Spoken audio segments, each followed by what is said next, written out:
Hello बच्चों, welcome to our channel doubt account. आज हम क्लास 11th का एक चैप्टर है कैश बुक नाम से, जो हालांकि थोड़ा इंपॉर्टेंट चैप्टर हो जाता है एग्जाम पॉइंट ऑफ व्यू से भी, और इसमें एग्जाम में क्वेश्चंस आते हैं। ठीक है, तो इसको थोड़ा पढ़ना बहुत ज़्यादा जरूरी हो जाता है। तो आज से हम उसी का स्टार्ट कर रहे हैं, और इसके 3 से 4 पार्ट में हम कोशिश करेंगे खत्म हो जाए। अगर उससे ज़्यादा जाएगा तो कोई बात नहीं। प्रैक्टिकल क्वेश्चन सब कुछ, ईच एंड एवरी कॉन्सेप्ट सब कुछ समझा दिया जाएगा, आपको सब कुछ आ जाएगा मतलब। ठीक है, चलो देखो पहले शुरुआत कैसे करते हैं। शुरुआत में देखो जरा, जो कैश बुक होती है उससे पहले special purpose book, special purpose books नाम का एक चैप्टर होता है आपका, जिसमें बहुत सारी बुक्स होती हैं। जैसे अभी आपने जर्नल एंट्री करी, ठीक है, जर्नल एंट्री करी और लेजर बनाए, तो उसके अलावा भी एक अलग से बुक्स होती हैं कि आप उसको अलग अलग बुक में कैसे ट्रांसफर करते हो, कैसे नहीं करते। तो बुक्स के नाम क्या होते हैं? एक तो होता है आपका कैश बुक, जिसके बारे में हम पढ़ेंगे, ठीक है, और एक होता है आपका परचेज बुक, परचेज बुक और सेल बुक, ठीक है। एक होता है purchase return book, purchase return book, और एक होता है cell return book, cell return book, और एक होता है लास्ट का journal proper, JURNAL, journal PROPER, journal proper. तो ये कुछ आपके क्या होते हैं, अदर बुक्स होती हैं। अदर बुक्स का मतलब जनरली कुछ नहीं होता, मतलब कि एक तो होता है आपका कैश बुक और एक होते हैं ये सारे के सारे अदर बुक्स। तो इस पे हम अलग बात करेंगे, अलग पर्पस या फिर अलग पर्पस के लिए ये सब बुक्स बनाई जाती हैं, तो इसको हम अलग बात करेंगे। आज का जो हमारा मेन टॉपिक है वो है कैश बुक। कैश बुक होता क्या है, कितने टाइप के होते हैं, क्या होता है क्या नहीं होता, उसके बारे में हम डिटेल डिस्कशन करते हैं। चलिए जी, कैश बुक को हम आगे कंटिन्यू करते हैं। कैश बुक क्या है? कैश बुक का मतलब कहाँ होता है? जहां पर सारी की सारी कौन से ट्रांजेक्शन रिकॉर्ड होती हैं, सारी की सारी होती हैं कैश ट्रांजेक्शन रिकॉर्ड। मतलब कि कैश से रिलेटेड जितनी भी ट्रांजेक्शन होंगी उन सबको कहाँ पे रिकॉर्ड करा जाता है? कैश बुक में रिकॉर्ड करा जाता है। ठीक है, कैश बुक में कहाँ पे रिकॉर्ड करा जाता है? जहां only cash transaction, cash transaction को क्या करते हैं? रिकॉर्ड करते हैं।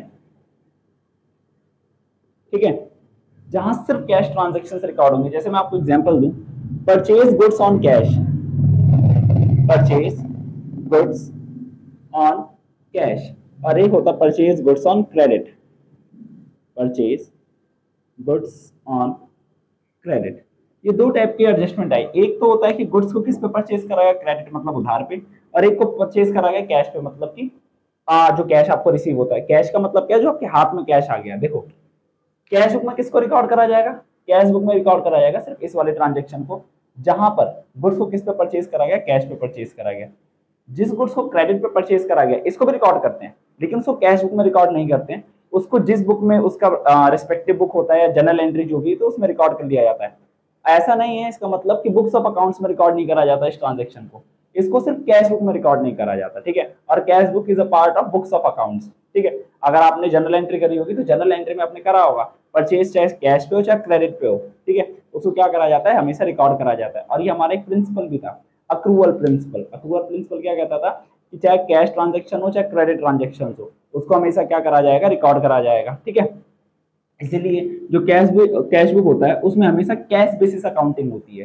कैश बेसिस अकाउंटिंग का मतलब क्या होता है? जहां पे सिर्फ कैश ट्रांजेक्शन को रिकॉर्ड करा जाएगा, क्रेडिट ट्रांजेक्शन को रिकॉर्ड नहीं किया जाता। ये सब क्या होती है? यही आपकी क्या होती है?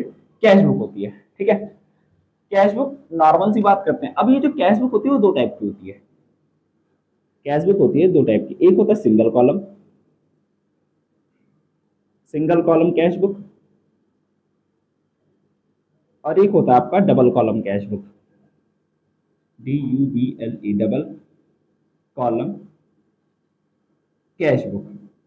ठीक है, ये दो टाइप की आपकी क्या होती है? बुक्स होती है, सिंगल कॉलम और डबल कॉलम। सिंगल कॉलम क्या होता है? इसका अलग फॉर्मेट बनता है। डबल कॉलम क्या होता है? इसका एक अलग फॉर्मेट होता है। ठीक है, सिंगल कॉलम का मतलब क्या होता है? जहां पे सिर्फ कैश से रिलेटेड बात करते हैं। कैश का मतलब कौन सा कैश? जो हमारे पास हाथ में, जो हमारे हाथ में कैश पड़ा हुआ है, उस कैश की बात कर रहे हैं। ठीक है, उस कैश को रिकॉर्ड करा जाएगा सिंगल कॉलम में। डबल कॉलम में किसको किसको रिकॉर्ड करते हैं? कैश को और बैंक को। इसका मतलब क्या है? जो कैश आएगा हाथ में उसको भी रिकॉर्ड करा जाएगा, और जो कैश आएगा बैंक में उसको भी रिकॉर्ड करा जाएगा। इसी को बोलते हैं डबल कॉलम।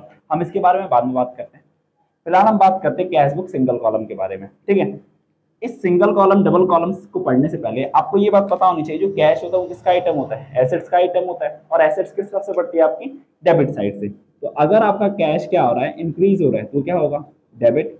और अगर कैश आपका डिक्रीज हो रहा है तो क्या होगा, वो क्रेडिट। ठीक है, मतलब किसी भी रिसोर्स के थ्रू, चाहे कुछ भी हो, कोई से भी सोर्सेज के थ्रू अगर कैश बढ़ रहा है तो उसको डेबिट कर दिया जाएगा, और घट रहा है तो उसको क्या कर दिया जाएगा, क्रेडिट कर दिया जाएगा। अगर मैं इसका फॉर्मेट बनाऊं, फॉर्मेट कैसे बनाया जाता है कैसे नहीं बनाया जाता, एक बार हम इसको इरेज करते हैं। ठीक है, अगर हम बात करें कैश बुक सिंगल कॉलम की, मैंने अभी अभी आपको क्या बताया, पहली बात तो जो कैश होता है, कैश जो होता है बढ़ता है डेबिट साइड से, और कैश जो होता है घटता है क्रेडिट साइड से। ठीक है, ये नॉर्मल बात थी। अगर हम बात करें कैश बुक सिंगल कॉलम की, सिंगल कॉलम कैश बुक, अभी हम सिंगल कॉलम की बात करते हैं। सिंगल कॉलम कैश बुक क्या होता है, क्या नहीं होता, देखो आपका फॉर्मेट कैसे बनता है, टी शेप फॉर्मेट होता है। आपको बोल रहा है कि अगर भाई टी शेप फॉर्मेट बनाओ, ये मेरी लाइन टेढ़ी खींच रही है, टी शेप फॉर्मेट बनाओ, तो टी शेप फॉर्मेट जो होता है ना, उसका मतलब क्या होता है, जैसे आप नॉर्मल अकाउंट, जैसे आप लेजर बनाते हुए आ रहे हो, उसी को ही बोला जाता है टी शेप फॉर्मेट। जैसे ये हो गया, ये अब टी बन गया ना, तो इसी को टी शेप फॉर्मेट बोलते हैं। इसको फॉर्मेट को हम पहले कंप्लीट करते हैं, डेबिट साइड, और ये क्या होता है आपका क्रेडिट साइड। ये कौन सी बुक है, कैश बुक। ठीक है, ब्रैकेट में लिखो सिंगल कॉलम, सिंगल कॉलम। ये हो गया आपका पर्टिकुलर्स, ये हो गया आपका अमाउंट, पर्टिकुलर्स और अमाउंट। देखो अगर कैश बढ़ रहा होगा तो किस तरफ जाएगा, वो डेबिट साइड जाएगा, और अगर कैश घट रहा होगा तो किस तरफ जाएगा, क्रेडिट साइड जाएगा, सीधी सी बात है। अब देखो कोई किसी भी थ्रू से कैश बढ़े उसको हमेशा डेबिट करते हैं। सबसे पहले जो इसमें लाइन आती है वो आती है आपकी to balance BD, to balance BD. BD का मतलब होता है brought down, BROUGHT, brought down, DOWN। मतलब कि जो महीने की शुरुआत में आपके पास कैश बचता है, जो कैश बुक होता है वो महीने के लिए बनाने के लिए आता है जनरली आपके सिलेबस में, कि या तो हफ्ते भर का भी बनाते हैं, 15 दिन का भी बनाते हैं, और महीने का भी बनाते हैं। तो जनरली आपके सिलेबस में महीने भर का है, तो महीने भर के हिसाब से चलेंगे। तो महीने भर के हिसाब से आपका क्या चल रहा है, कैश बुक चलता है। अब देखो जैसे कैश बुक है वो आपको अप्रैल महीने का बनाना है, तो 1 अप्रैल से साल चालू होता है, सॉरी महीना चालू होता है, और 30 अप्रैल को जाके क्या हो जाएगा, खत्म हो जाएगा। ठीक है, अब जो 1 अप्रैल को बैलेंस रहेगा ना, उसी को क्या बोला जाता है, टू बैलेंस बीडी। यहाँ पे मैं डेट का कॉलम बनाना भूल गया, सॉरी। यहाँ पे आपका आता है डेट, और यहाँ हम छोटा सा लिख देते हैं डेट, DATE, डेट। ठीक है, डेट का कॉलम बनाना भूल गया था, बना लेना, अच्छा सा कॉलम बनाना। अभी 1 अप्रैल 2000 समथिंग समथिंग जो भी लिखा है, टू बैलेंस बीडी, जितना हमारा ओपनिंग बैलेंस होगा। कैश का शुरू में ओपनिंग बैलेंस होगा ना भाई, 1 अप्रैल को मेरे पास कितना कैश था कितना नहीं था, तो उसी को क्या बोला जाता है, टू बैलेंस बीडी। अब जिसके जिसके थ्रू आपका कैश बढ़ रहा है उसको डेबिट कर दो, जिसके थ्रू घट रहा है उसको क्रेडिट कर दो। अब कैश कैसे बढ़ सकता है, टू सेल्स अकाउंट, सेल्स के थ्रू क्या बढ़ेगा आपका, कैश बढ़ेगा, सेल कर दिया, कैश सेल कर दी, सेल करा, कैश आया, तो उसको भी हमने कहा लिख दिया, डेबिट साइड लिख दिया। और किसके थ्रू बढ़ सकता है, to sale of assets, to sale of assets account, कोई एसेट्स आपने बेच दी उसकी वजह से ही बढ़ सकता है। और कैसे बढ़ सकता है, टू डेटर्स अकाउंट, डेटर की वजह से ही बढ़ सकता है। ठीक है, डेटर्स की वजह से बढ़ सकता है। और कौन सा रीजन हो सकता है, कोई सा अभी आपको इनकम रिसीव हो गई, to let suppose commission receive हो गया, टू कमीशन रिसीव्ड। ठीक है, इससे बढ़ सकता है। आपने बैंक से कैश निकाल लिया, तो आपके हाथ में जो कैश है उसी के बारे में बात कर रहे हैं। तो अगर आपने बैंक से कैश निकाल लिया है तो क्या हो जाएगा, आपका कैश बढ़ गया। कैश किसकी वजह से बढ़ा, जिस वजह से कैश बढ़ता ना उसका नाम लिखा जाता है यहाँ पे, टू बैंक अकाउंट। ठीक है, ऐसे ही करके आपको क्या हो जाएगा। इसके अलावा भी और भी बहुत सारी चीजें आती हैं, जो जो आता रहेगा वो आप लिखते रहना।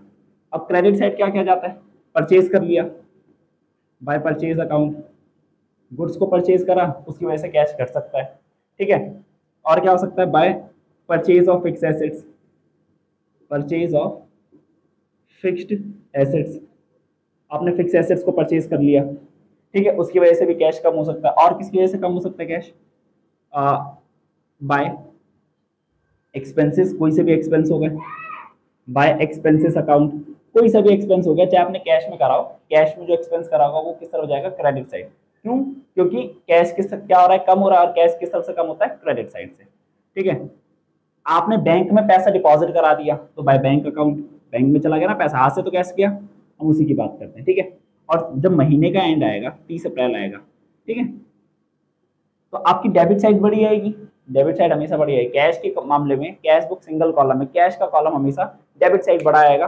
ठीक है, इस बात को याद रखना है, डेबिट साइड बड़ा और क्रेडिट साइड छोटा, ऐसा हो सकता है, या डेबिट साइड और क्रेडिट साइड दोनों इक्वल हो सकते हैं। कभी ऐसा नहीं हो सकता है, कभी ये केस पॉसिबल ही नहीं है कि डेबिट साइड आपकी कम आ रही है और क्रेडिट साइड छोटी आ रही है। सिर्फ कैश बुक सिंगल कॉलम में, जो कैश का कॉलम आएगा ना, वहां पे एक नॉर्मल सी बात समझो कि क्या बोलते हैं, आपके पास पैसा कमाया, हाथ में आपके पास कैश कमाया, आपने खर्चा ज्यादा कर दिया, अब आपके हाथ में 10,000 रुपए का कैश पड़ा हुआ है, तो आप 10,000 तक खर्च कर सकते हो या 10,000 से कम खर्च कर सकते हो।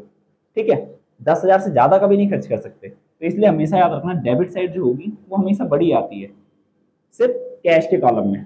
ठीक है, बाकी बैंक का जब कॉलम बनेगा तो वहां पे हो सकता है डेबिट या क्रेडिट साइड कोई भी बड़ी छोटी आ जाए। By balance CD, by balance CD, ये लास्ट में आपका क्या बच जाएगा, बैलेंसिंग फिगर बच जाएगा। ये क्या था आपका, कैश बुक सिंगल का। अब ये जो बैलेंस सीडी लास्ट में बचा है ना, इसका मतलब क्या है, ये महीने के अंत में जो हमारे पास कैश बचा हुआ है उसको क्या बोला जाएगा, बैलेंस सीडी बोला जाएगा। ठीक है, तो ये अभी हमने रफली समझा है कि कैश बुक होता क्या है, कैश बुक में कौन कौन सी एंट्रीज जाती हैं, क्या क्या रिकॉर्ड करे जाते हैं, हम इस पर प्रॉपर क्वेश्चन करेंगे। ये डेबिट साइड बड़ी है छोटी है, ये सब ना आपको क्वेश्चन करने पे समझ में आएगा। तो अगली क्लास में हम इसके करेंगे क्वेश्चंस। ठीक है, तो अभी आप फिलहाल इसको ध्यान समझ लीजिए, क्योंकि अगर ये कॉन्सेप्ट क्लियर होगा ना तो आपको कैश बुक वगैरह सब कुछ क्लियर हो जाएगा। और अगर आपको लेजर नहीं आता, लेजर आपने करा नहीं है चैप्टर के तौर पे, तो आप ये कर लो, आपको लेजर भी ऑलमोस्ट ऑलमोस्ट सेम ही मिलेगा सब कुछ। ठीक है, तो आपको यही सीखना है, तो आपको लेजर भी धीरे धीरे करके आ जाएगा, बस आपको पता होना चाहिए क्या चीज डेबिट से बढ़ रही है और क्या चीज क्रेडिट से बढ़ रही है। ठीक है, अब हम मिलते हैं अपनी अगली क्लास में, तब तक के लिए टाटा बाय बाय।